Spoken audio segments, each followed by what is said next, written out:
And we discovered that in our country, about 10% of the people never apologize for anything. And most of them are men who were taught that by their fathers, who said, real men don't apologize. Mm. But I say, we will not have long term healthy relationships if we don't learn to apologize, because none of us are perfect. You don't have to be perfect to have good relationships, but we do have to deal with our failures, because the failure puts an emotional barrier between us and that person, whether it's our spouse or children or anyone else. And it does not go away with the passing of time.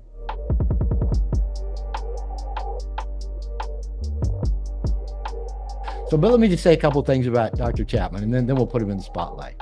Dr. Gary Chapman is an experienced and well-respected family counselor, a well-known author, no duh, having written more than 50 books. That blows me away. 50 books. I've written or co-authored 4, and that's taken up a chunk of my life.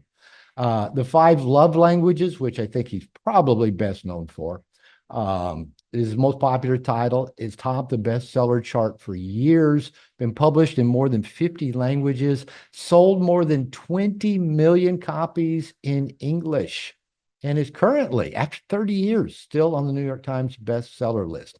That is phenomenal, by the way, guys, that fact right there. He's been involved with family counseling for more than 40 years. And recently, I'm not sure how long ago, retired after 50 years of working with the same church. And add to that, he's been married over 60 years to his wife. Now, I tell you what, though, as you guys know, I grew up in religion. I got 2 degrees in religion. I was a minister at one time. I think spending 50 years working for the same church might even be a bigger accomplishment than 60 years for the same woman. And Dr. Chapman's going to laugh at that one because he knows what I'm talking about. All right, let's go ahead and put Dr. Chapman in the spotlight. So good to have you here. Well, thank you. It is good to be here. You mentioned we've been married over 60 years. My wife says, I don't know how that's possible. I'm only 49. Exactly. I was trying to do the math on that as well. And you look like you're not a day over 50. So I tell you what, that's my first question for you. Because I'm getting up there. I'm 68. I'll be 69 a little over a month. And my mother's 89. And other than having a stroke 5 years ago and losing some mobility and having a hard time finding words, she's still sharp. She still laughs at my jokes. So I know she still got it. How you're in great shape. I've seen you on some videos. You're always well dressed. How do you take care of yourself, and how do you keep going strong at, Well, at I don't know 86? that, yeah, I'm 86. I don't know that I have any real secrets. My mother lived to be 99. And so I hope that genetically I have a whole lot of her genes. My dad actually lived to 85 and had a heart attack and died. Of course, he had some heart problems back in his 70s. Uh, but I do a little exercise routine every night. It's not a heart healthy thing. It's just my muscles. I love every Mm-hmm. morning and every night I do that. I try to eat what I think is right. People have different ideals on what eating right is. Uh, but and I do a lot of walking. I don't mean getting out and just walking. I'm walking through airports more than anything else. I bet. But I do a lot of walking. So, I feel good. I feel healthy. I don't in any way feel that I'm as old as I am. And I'm very grateful for that. I give God all the credit for that. Okay. At 86, your book's been out for 30 years. You've traveled the world. You've done countless interviews, radio show, pastor for 50 years. Why now at 86, for example, did you decide to say yes and come on this call at really fairly short notice? What keeps you going that you still, love talking about this stuff? I think because I love what I do. Mm-hmm. And I think one of life's deepest satisfaction, and you would know this, is in helping other people, Right. and particularly in relationships. Because I believe that life's deepest meaning is found in relationships, not in things, possessions, and all of that. Those are all fine.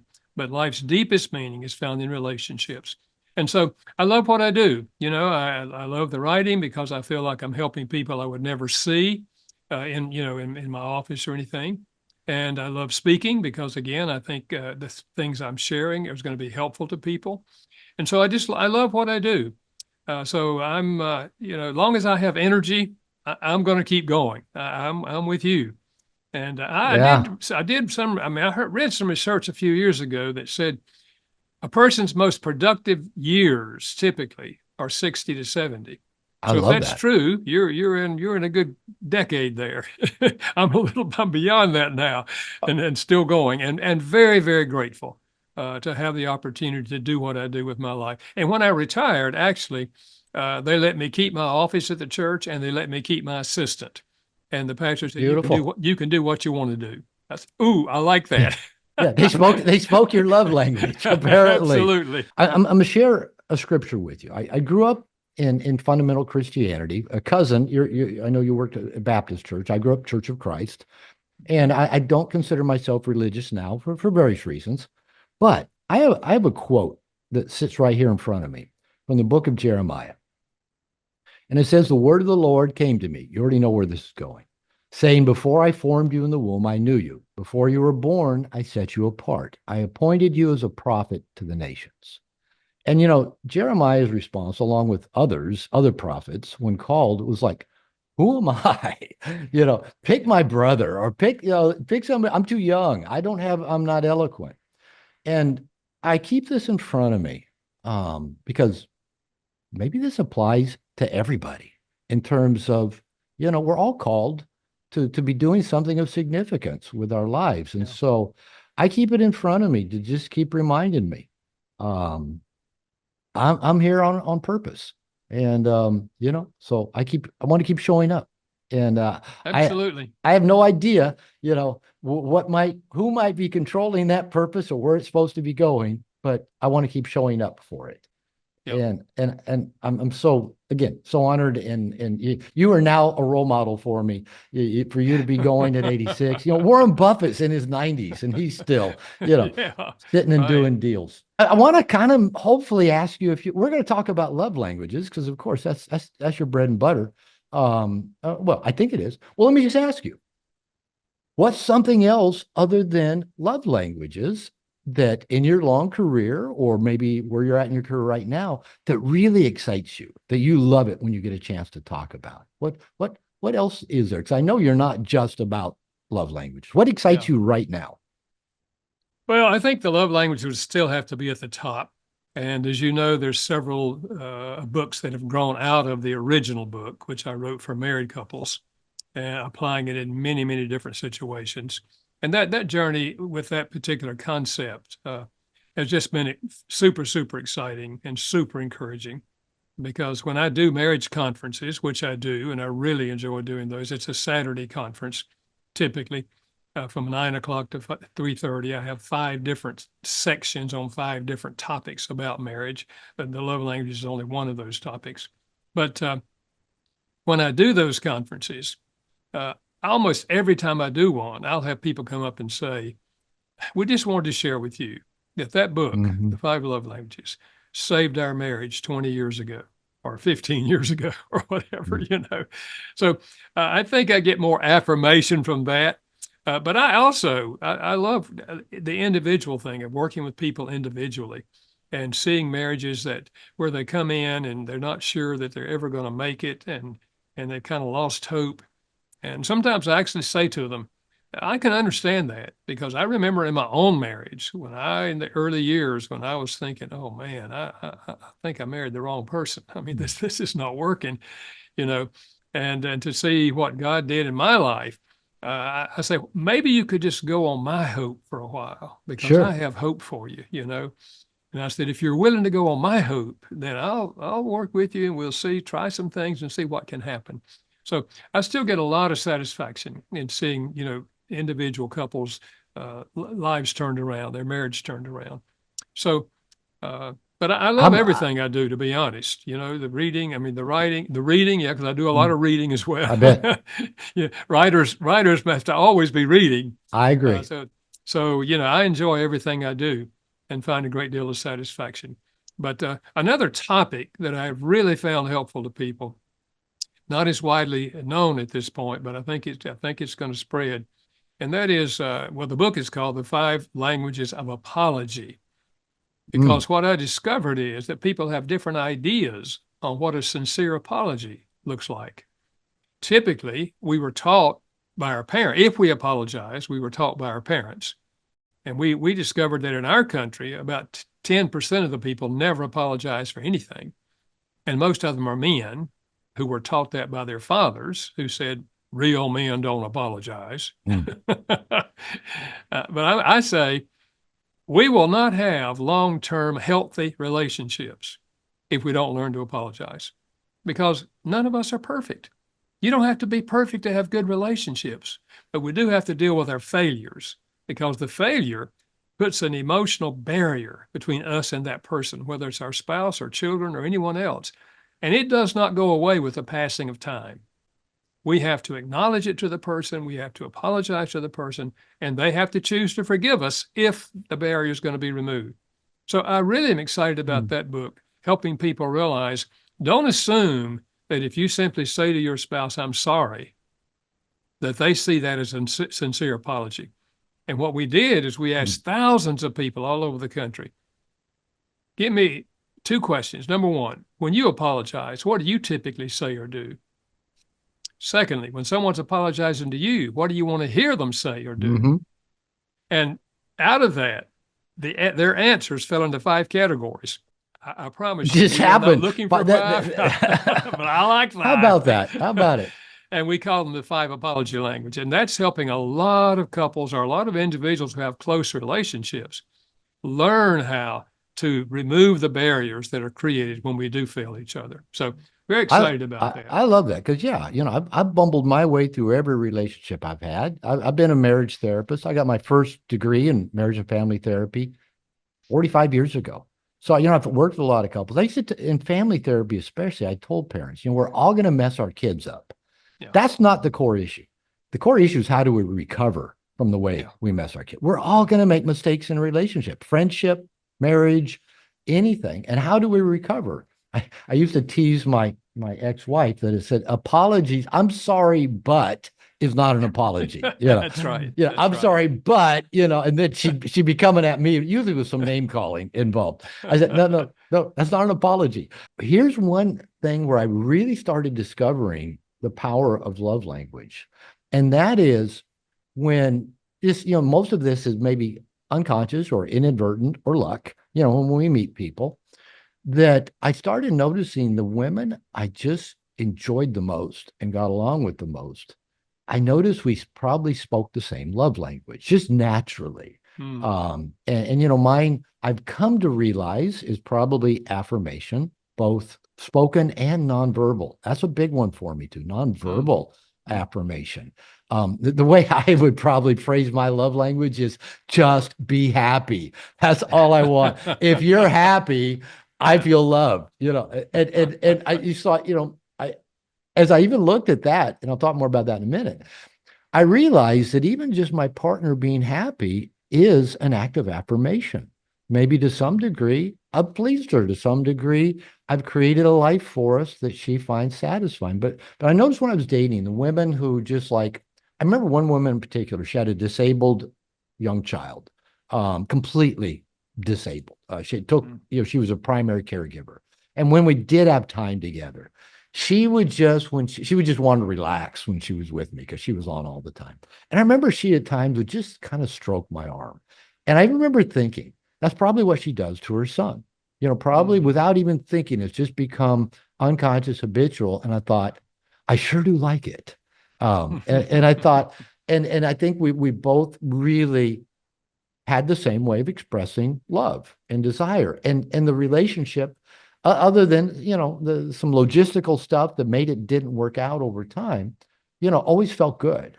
And so I thought, okay, if as a therapist, if I can just convince everybody, all right, if you're out there in the quote dating world or want a relationship, pay attention. Does the people you're dating and over time, do they express their love like you? Because that's just going to make it easier. You're just going to, bypass a lot of stresses and struggles. And I think that's where my love language of just be happy is if my partner is just happy, that feels like an affirmation to me. Yeah. So it's I think funny how like, these can yeah. take little different twists Oh and yeah. have Oh yeah. subtext to them. Yeah.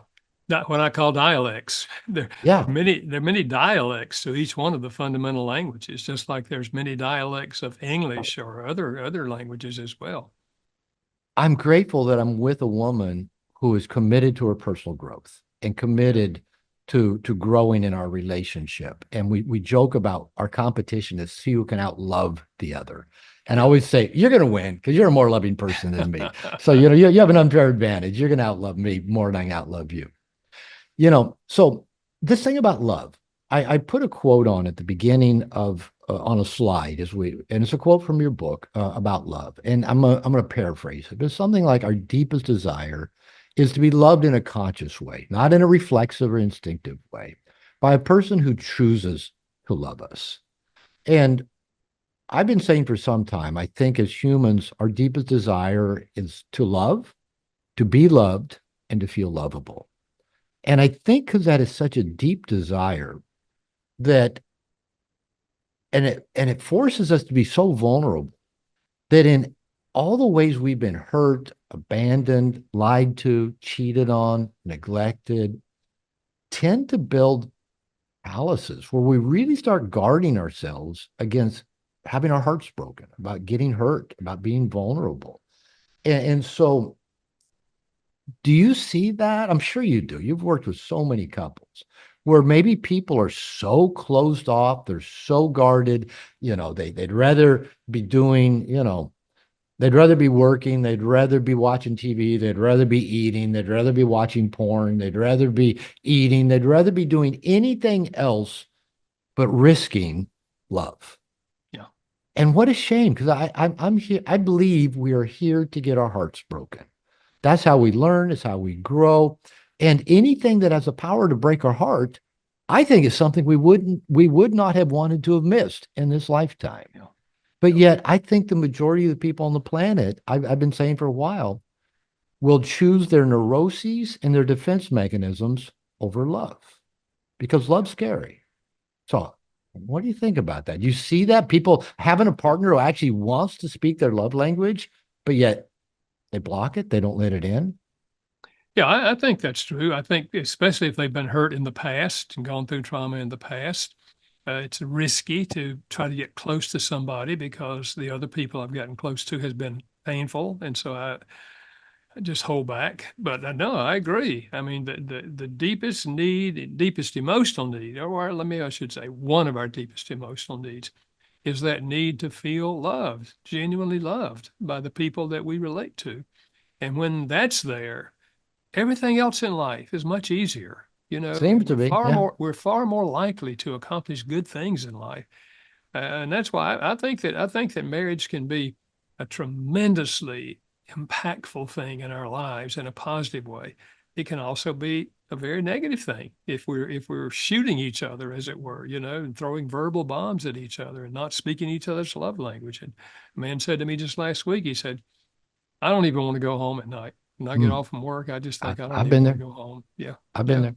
Because I feel like I'm just going to, hear all condemnation and negative things and all of that. So, and I don't think anybody wants to be living that kind of life. But here's the good news. We can change our behavior. I don't care what the past has been like. We can change our behavior and we can choose an attitude of love. As you well know, we don't choose our feelings, but we choose our attitudes. And if we have an attitude, I'm going to choose to try to enrich this person's life, whether it's a marriage or whether it's some other close relationship, and do whatever I can to enrich them. And the love language helps you know how to do that effectively. Yeah, I've found Yeah, again, it's such a elegant but simple. I mean, you can just explain this to somebody in 5 minutes and say, absolutely. try this. And Yeah, when you're talking, I thought about that song "Hallelujah" by Leonard Cohen. And he said, all I learned of love was how to shoot the person who outdrew you. And that's how most of I'll get you before you can get me. yeah, And yeah. in your studies, I imagine you've come across Dr. David Snarch, who wrote a book called Passionate Marriage. A very powerful book. Based on the works of Murray Bowen, who I respect his works a lot around fusion and differentiation. And I heard Murray Bowen speak when I was in grad school and heard Snarch speak several years ago. He passed away a few years ago. But he says in Passionate Marriage, and I quote this all the time, is that, and I say that conscious relationships, where we're showing up consciously, are powerful personal growth machines. I think they can change us like nothing else can change us. But it involves us showing up consciously with a willingness to be open. They say make apologies where appropriate, to listen to what our partner most desires and wants, and want to bless them. So again, I agree with you. It's such a powerful way to help people grow. I'm running out of my time with you. I'm going to hand you over to the guys in a minute. And this always happens. I have so many other questions, but a real quick question. Do you find it's not uncommon for people to speak a different love language than their primary way of receiving it? Because I know, mine's affirmation. I'm very affirming to other people, but I also touch a lot and I give gifts. So do you find that sometimes people, speak or bilingual in that way? They show love in one way, but tend to feel most loved in receiving in a different way? I think that is true. I think more people tend to speak their own language. What makes them feel loved, they tend to speak it to other people. That doesn't mean that's true for everyone. Sometimes we're speaking a love language because we were taught that by Yeah. our parents. If the dad said, always give the woman gifts, always give the woman gifts. And we were, they gave us gifts. So we learned, well, that's the way you show love. You give them gifts. And so we may be speaking that language, but it's not what makes us feel loved. So yeah, I think that's very possible that what Yeah. I am speaking most naturally, many times, is what I want, but that's not always true. Yeah, I kind of, again, I've thought of so many things while reading the book again this time, and I think you address this because you say in your book many times, love is a choice. It cannot be demanded. It can't be commanded of another. So like, you know, kind of to me in kind of a fused relationship, you're my wife, therefore you should. You're my husband, therefore you should. So I could see where people could use this as a way of extortion. You have to, because it's my love language. So therefore, since you're my wife, you should speak it. And I could see, and I think you mentioned this too in the book, as a form of punishment. Oh, you're not giving me what I want. I'm going to withhold the thing that I know Sure. that you need to thrive. And so do you see at times people take this concept Yeah, and use it in these and actually absolutely. hurtful ways? Absolutely. I had a man say to me, my wife and I read your book and we took the quiz and I learned her love language and I started speaking it and I spoke it 3 weeks. I spoke it really fluently 3 weeks and there was no response on her part. I said, so let me make sure I understand what you're saying. You chose to speak her love language so that she would speak your love language. That's a covert contract. I was giving to So, get yeah. manipulation. So, yeah. So, and I said to him, so you're trying to manipulate her, right? Well, I didn't think of it that way. But yes, it can be used in that way to be sure, because by nature, we are all self-centered. We're thinking about ourselves more than we are anybody else. And yes, we want to be loved. So if I read this book and think, oh, well, if I'll start speaking her love language, then she'll start speaking my love language. So I'm going to do this in order to get. Well, that's not love. That's selfishness. It We're doing is. it for our benefit rather than for her benefit or the other person's benefit. So, yeah, no question about that. It can be used in that way. Absolutely. Yeah. And again, people have told me before that no more Mr. Nice Guy, even though I talk about being honest, authentic, transparent, conscious. People think, well, that could be weaponized.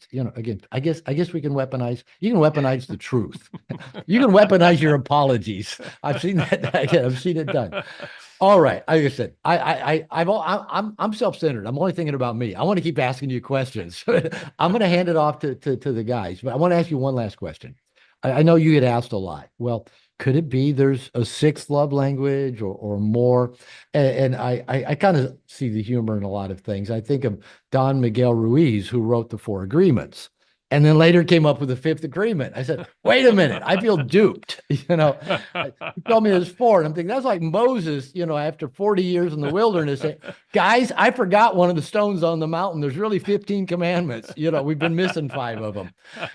But I'm thinking, could there be others like, just be on time? That's my love language. Just give me some space, or just lose some weight. That's my love language. Or just don't talk so much, or just don't put so much salt on my food like I've asked. Um, but you said you've seen a lot of dialects, but you've not been convinced that there's another, major category of love languages. Yeah, I was never dogmatic from the very beginning I don't get that sense. to declare, these are the only five love languages in the world.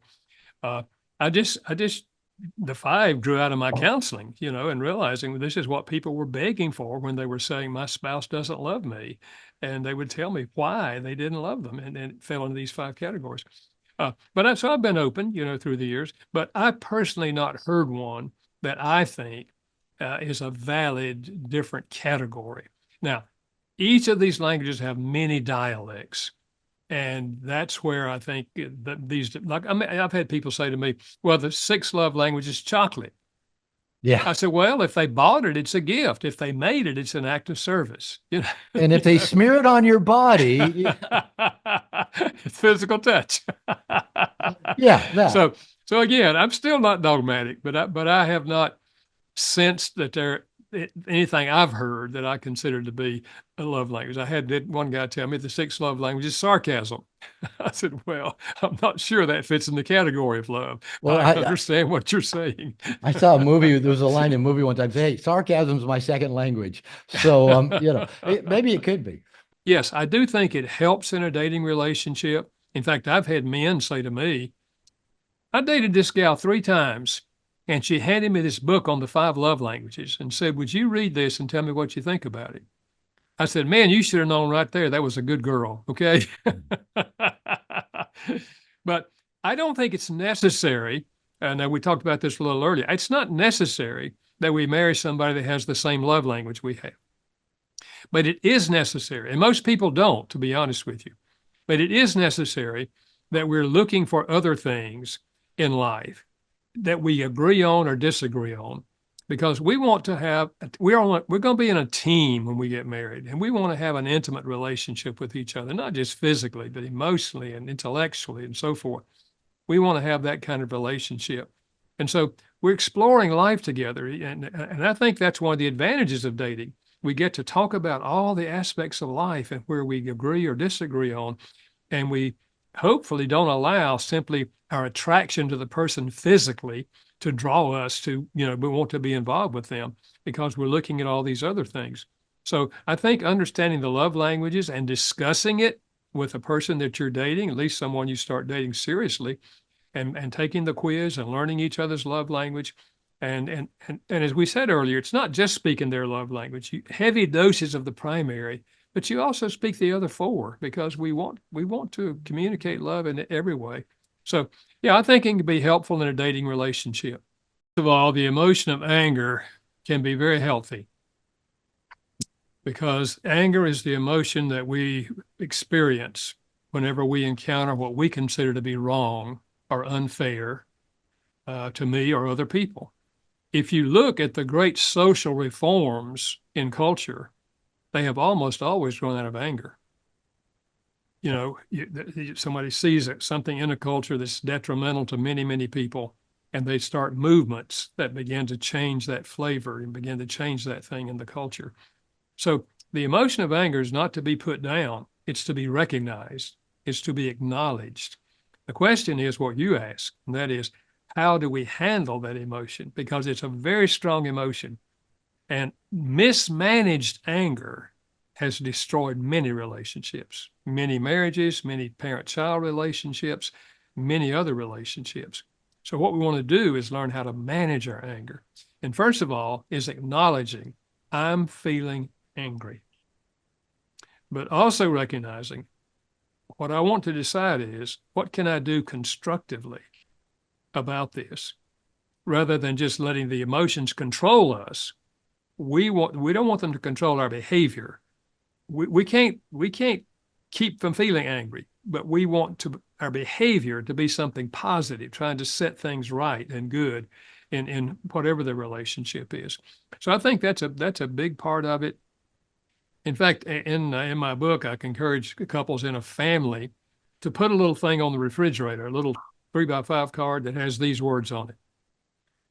I'm feeling angry right now, but don't worry, I'm not going to attack you, but I do need your help. Is this a good time to talk? And I say, just have the whole family, anytime you get angry with anybody in the family, go get the card, stand in front of your father or your mother or whomever, and read that card to them. And it kind of brings the level down, just the fact that you're reading it and you're reminding yourself and them, I'm not going to attack you, but I do need your help. And you do. Is this a good time to talk? Now we've created a time where I can say, now here, okay. And they say, okay, tell me, why are you angry? And now they're listening to you on the thing behind your anger and addressing the issue rather than addressing your bad response to your anger. So if we can learn that conversation is the way to share about the things that have stimulated our anger, and we in the family create a climate where we want to listen to each other. And I learned that the hard way from my son many, many years ago when we yelled and screamed at each other, and he walked out of the door one day and slammed the door, and we went through all this stuff. And I realized he's doing exactly what I'm doing. He learned from me. I'm yelling at him, so he's yelling at me. And I had to apologize to him, and he apologized to me. And I said, Derek, why don't we try to learn how to talk our way through anger rather than yelling our way through anger? So the next time you feel angry, you just say to me, Dad, I'm angry. Can we talk? And I'll just sit down and listen to you. And if I'm angry with you, I'll say, Derek, I'm angry. Can we talk? So I think that's kind of the heart of how we handle anger in a positive way. But the purpose of dating, as I see it, is to get to know the person as well as we can in all areas of life and what they believe and how they practice life and all this sort of thing. And since we all, no matter what our culture, we all have the need to feel loved. And in marriage, we want it to be a loving relationship. We want that emotional need to be met, and we want to meet it for our spouse. So I think introducing the love languages in the context of dating is just one more area that if the couple discusses this and they take the quiz and they learn each other's primary language and secondary love language and the one that's least important, it's going to help them know how to meet this particular need, the emotional need to feel loved in that relationship. And it's going to make the discussion of everything else better and easier, because when we do feel loved, and the person is intentionally speaking our love language, even though it may not be their love language, it's intentional effort to do it. Then we can discuss all the other things in life and where we disagree, because we're going to disagree because we're humans. But understanding those things before you get married makes it easier. It doesn't mean it's going to solve all the problems. You'll have conflicts after you get married as well. But I think learning the love languages before you get married and while you're dating can be a very healthy part of the dating process. I think we are all by nature self-centered, and there's a good part about that because it means we take care of ourselves. We by nature tend to be selfish. And so I know my love language, so then what I'm trying to do is to get them to speak my love language. But I think we can change our attitude that rather than focusing on myself and letting myself be the main concern here, that I get what I want, we can choose our attitude that I'm going to start thinking in terms of how can I learn more about this person? How can I learn how to enrich their lives? It can be in the love language framework, but it can be in other things too. Maybe they have certain needs that you could be able to meet those needs. So it's a matter of changing the attitude to focus on the well-being of others. It's a life of serving others. I think life's deepest meaning is found in taking whatever abilities you have and enriching the lives of other people. And so we don't choose our emotions, but we do choose our attitudes. And I think the very fact that you recognize that has been kind of the main thing you've been concerned about here. It's good because we have to see ourselves for what we are before we can change directions a bit. So I would just say think in terms of that, and how can I help them? How can I communicate love to them? I do think there is certainly a tendency that when a person is feeling loved in the right love language, that they reciprocate to the person who is loving them. Love stimulates love, you know. So I think I think that does happen, but we want our focus to be on how to effectively love the other person. That's what the book is trying to do, is help you effectively do that. But if both of you are doing it, then you're going to connect, you know, and it's going to be a good relationship for both of you.